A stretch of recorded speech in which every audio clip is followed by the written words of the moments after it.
Hello everyone, আশা করি সবাই খুব ভালো আছো। আর এদিকে দেখো দুপুর দুপুর কী যে বৃষ্টি শুরু হলো। চলো তোমাদেরকে গেটটা খুলে দেখাই বাইরের অবস্থাটা ঠিক কেমন। এই দেখো, আকাশ ভেঙে বৃষ্টি এসছে, আর মাঝে মাঝে খুব জোরে মেঘও ডাকছে। তো আজ বৃষ্টির দিনে খাওয়া দাওয়া করে একটু ঘুমিয়ে নেব ভাবছি।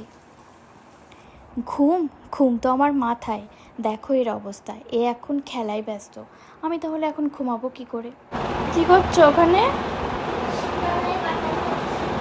কি করছো? এইটা দেখি নিউ রেসিপি।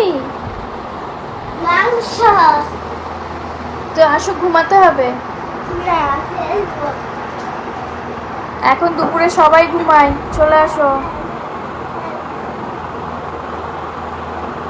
সমস্ত এই যে এইগুলো যা তুই করেছিস সারা দুপুর না ঘুমিয়ে, সমস্ত সব কিন্তু গোছাবি। কোথায় কোথায়? বকো কেন?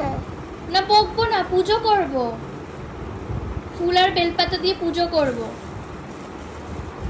সবটা গোছাবে কিন্তু। এগুলো কি, এই সমস্ত এত কেন বার করাছো তুমি? খেলার জন্য। যাও রান্না করো। আর এদিকে দেখো বৃষ্টিতে কি অবস্থা। আমাদের এখানে এতটা জল হয়েছে, আর আমি এখন জলে পা দিয়েছি। পুকুর হয়ে গেছে। হ্যাঁ। তো আজকের মতোই মিনি ব্লগটি এই পর্যন্ত। আশা করি তোমাদের সবার ব্লগটি দেখতে খুব ভালো লেগেছে।